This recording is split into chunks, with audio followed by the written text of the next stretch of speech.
We have tons of huge NHL trade and free agent rumors to talk about today, including the latest on the Maple Leafs, the Habs, the Senators, the New York Islanders. Where's Johnny Gaudreau heading? We'll discuss that, as well as a potential goaltender trade involving the Blackhawks, either the Sens or Leafs, and more. All that coming up next.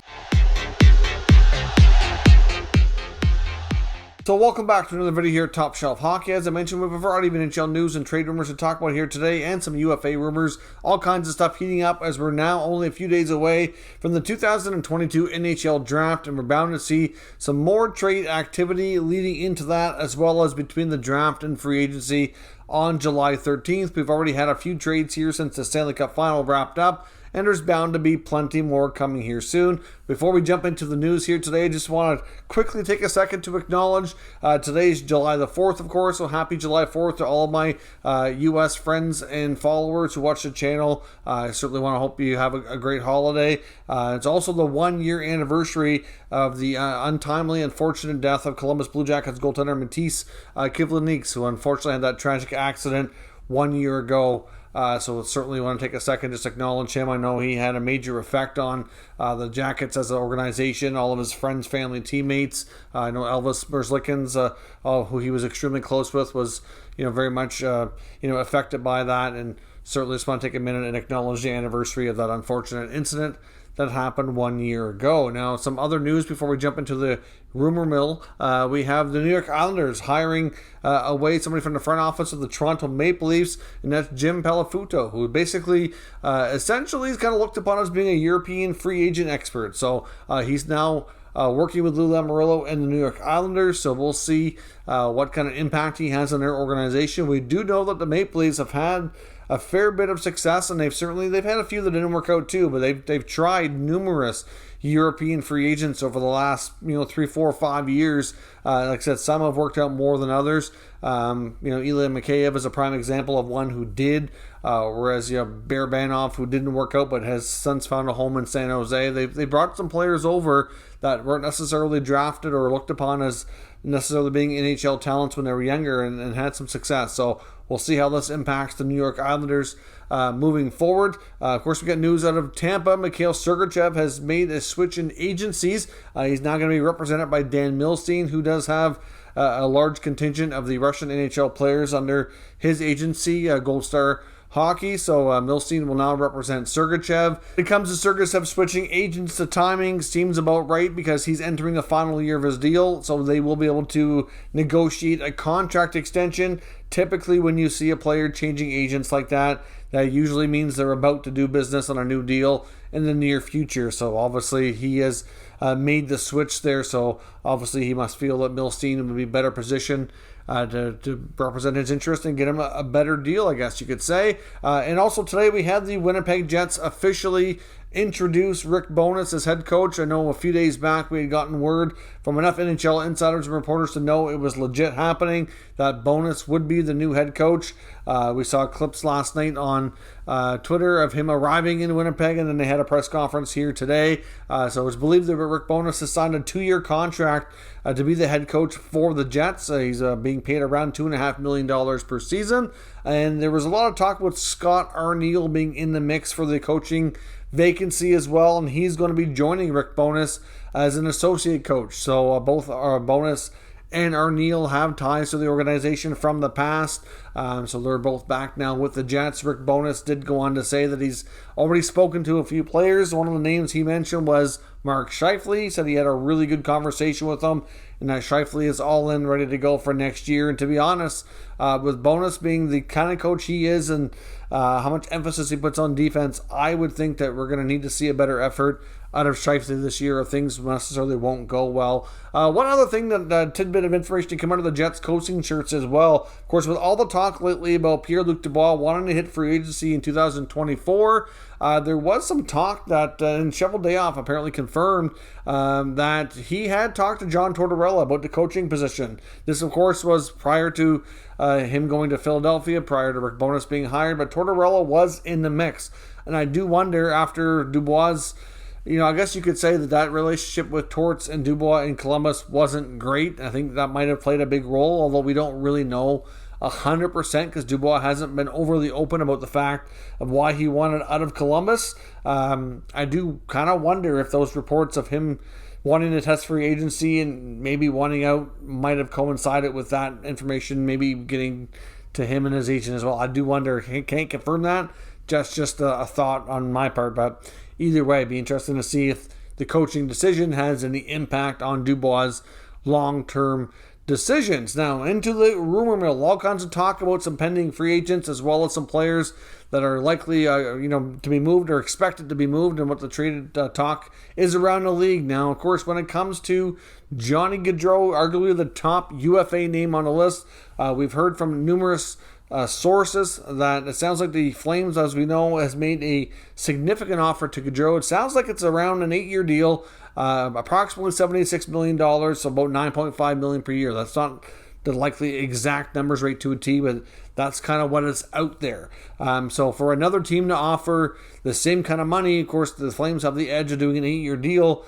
If he's insisting on the same money on the 7 years, well, that's going to bump up the AAV, right? So you're looking at they'd have to offer around 10.8 per year to get the same money. But that's if this is indeed about money. And I'm not entirely 100% convinced myself, at least, that this is all about money. At this point, I don't think there's any reason to think that Gaudreau hates Calgary, doesn't like something and wants to take off. If he leaves, I think it's just going to be a matter of he feels another team is personally and professionally a better fit for he and his family.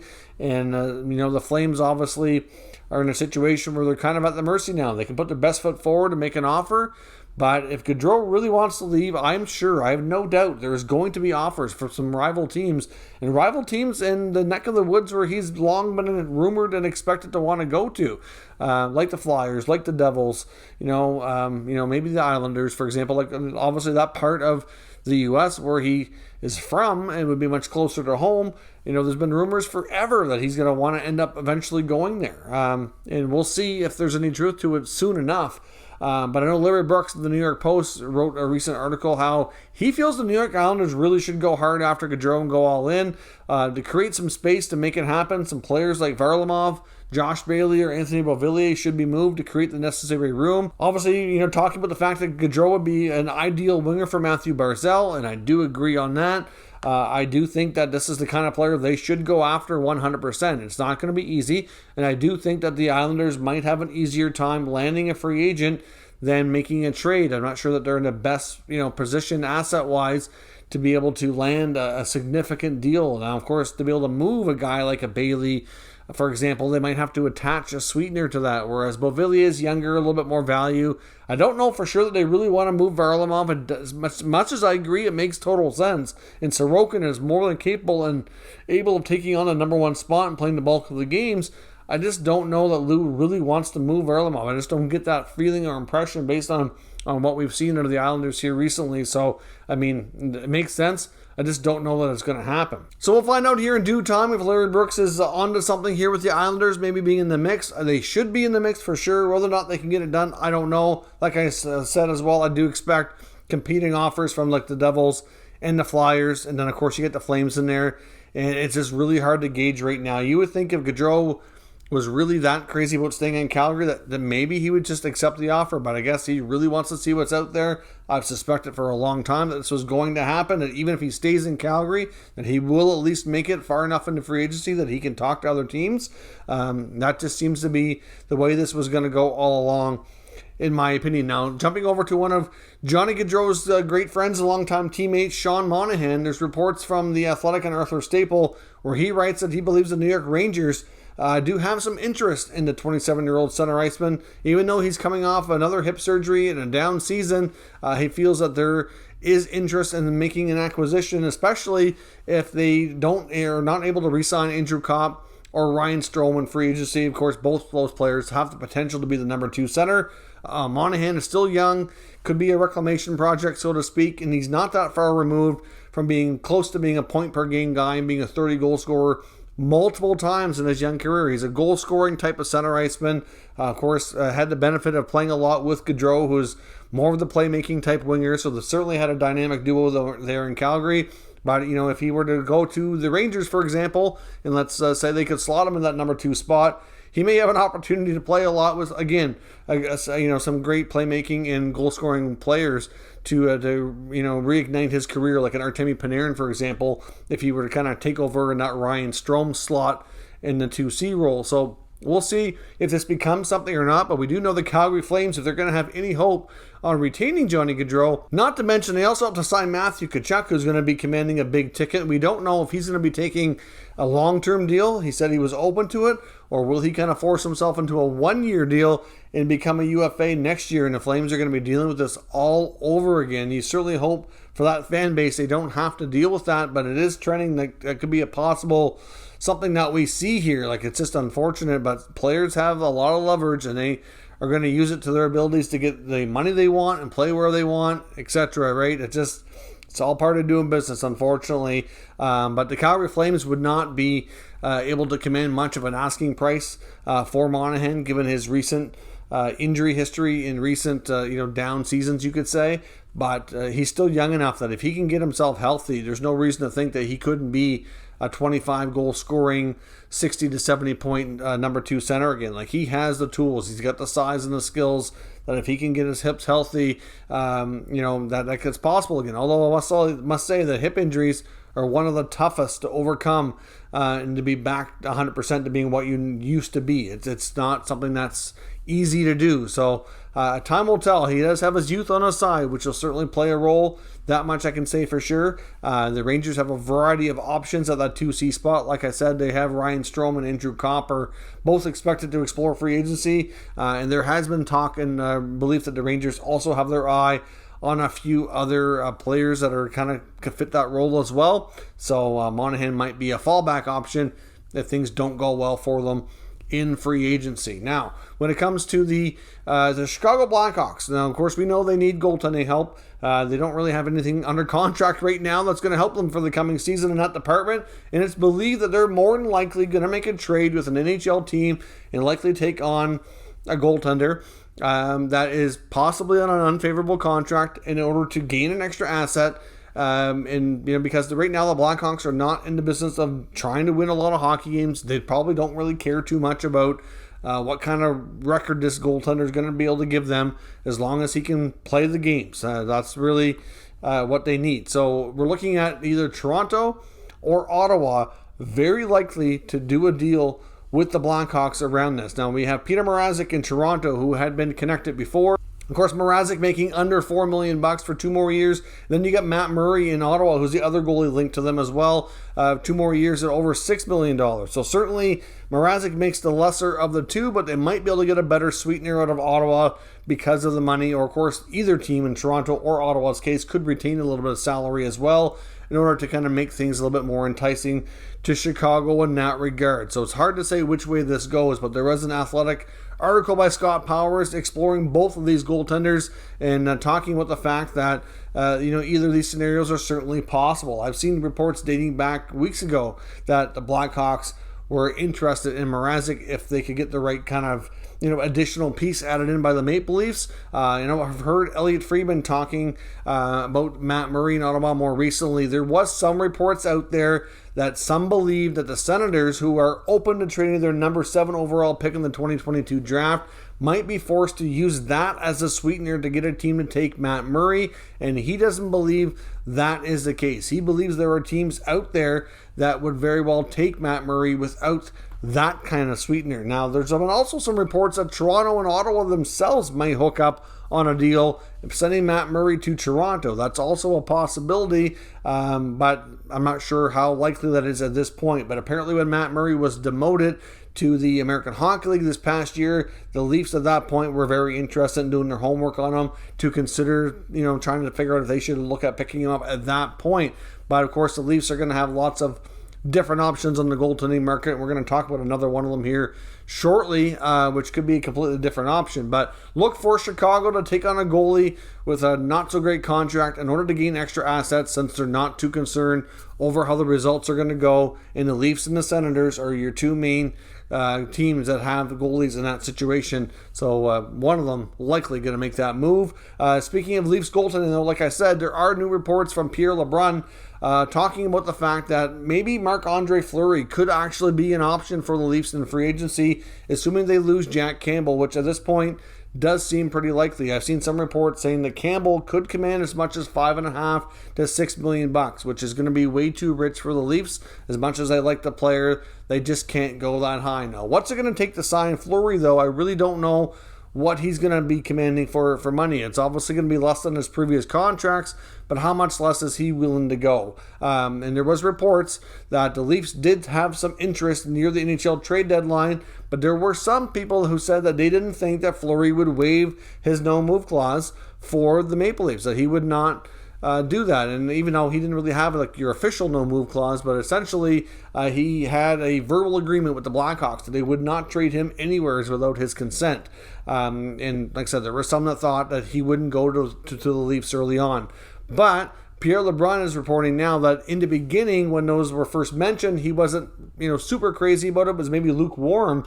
But then before the deadline actually came in with that, he kind of warmed up to the idea and probably would have waived for the Leafs should they have made a trade.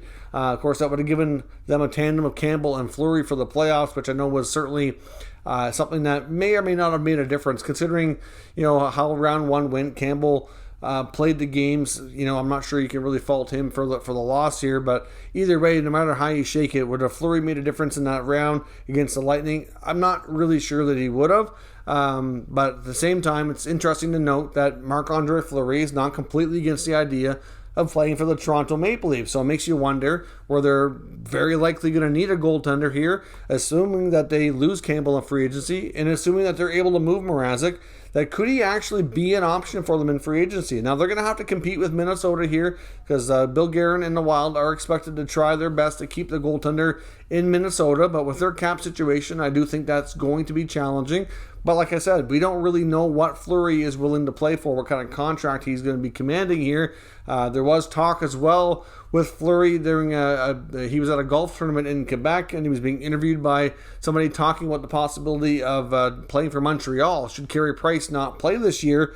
And he stressed the fact that he would really like to be in a 1A, 1B situation where he's not necessarily going to have to be the main guy playing such a big workload this year. So if he were to sign in Toronto, at this point at least, I don't know that they could say that that would be the case. So that might be a deterrent for him too. I don't really know. We'll have to see. A lot of people think he'll return to Pittsburgh. I don't know that we've seen enough of a really report to suggest that the Penguins really want that either. So even though he might be interested, I don't know that they are. I guess we'll have to wait and see on that.